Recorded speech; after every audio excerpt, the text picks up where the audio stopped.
Assalamualaikum warahmatullahi wabarakatuh.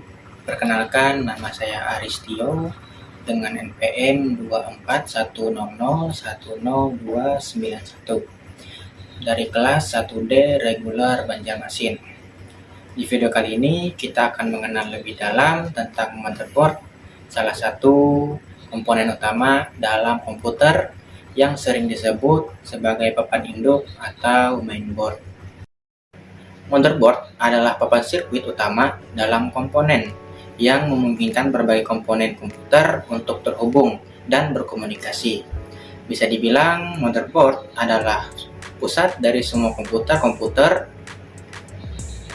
Tanpa motherboard, perangkat seperti prosesor, RAM, dan kartu grafis tidak akan bisa bekerja sama.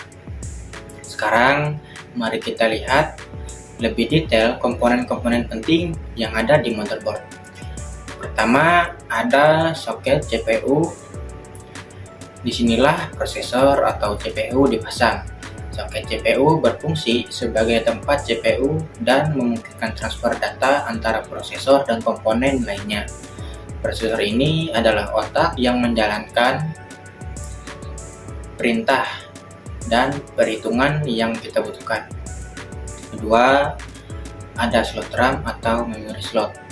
Slot RAM adalah tempat kita memasang memori RAM.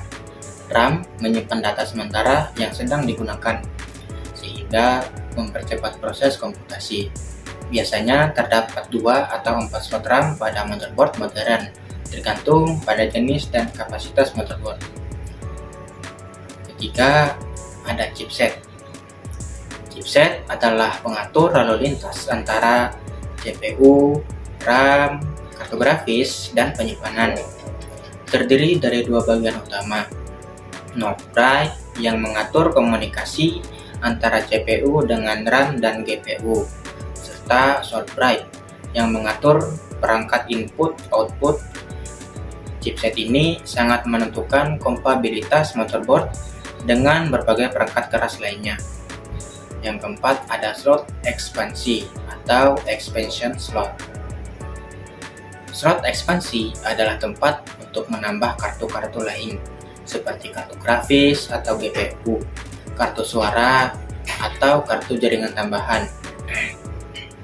Slot ini memungkinkan kita mengupgrade komputer untuk kebutuhan yang lebih spesifik seperti bermain game atau mengedit video dengan grafis yang tinggi. Kelima, ada SATA dan NVMe. Port SATA digunakan untuk menghubungkan hard drive dan SSD konvensional, sementara port NVMe digunakan untuk SSD berkecepatan tinggi. Ini adalah jalur utama data kita disimpan, sehingga motherboard bisa mengakses file dan aplikasi yang kita gunakan. Yang keenam, ada BIOS atau UEFI. BIOS atau UEFI adalah firmware yang diinstal di motherboard. Fungsinya adalah menganalisasi perangkat keras saat komputer dinyalakan dan memuat sistem operasi ke dalam memori. Pengaturan BIOS juga bisa kita akses untuk mengatur konfigurasi dasar komputer. Yang ketujuh, ada soket daya atau power connector. Di motherboard terdapat soket daya 24 pin untuk motherboard dan soket 4-8 pin khusus untuk CPU. Konektor ini terhubung ke power supply, memastikan daya yang cukup untuk mengoperasikan komponen-komponen lainnya. Yang kedelapan, ada port input atau output, I/O ports.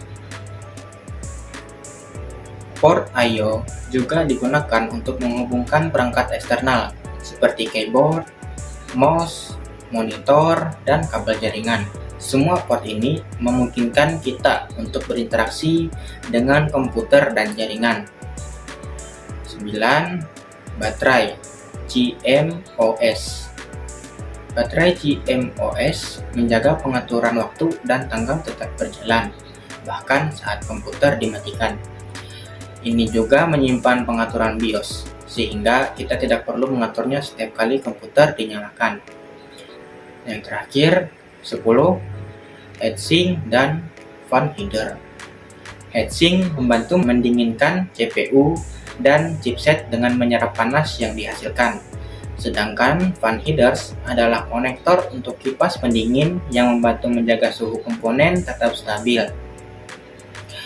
Nah, itulah komponen-komponen penting pada motherboard yang memungkinkan komputer bekerja dengan optimal. Setiap komponen memiliki peran khusus untuk bekerja satu sama lain, menjalankan instruksi, dan menyelesaikan berbagai tugas yang kita butuhkan. Jadi, seperti itulah penjelasan tentang motherboard dari saya.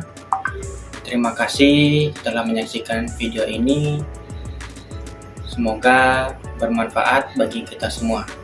Wassalamualaikum warahmatullahi wabarakatuh.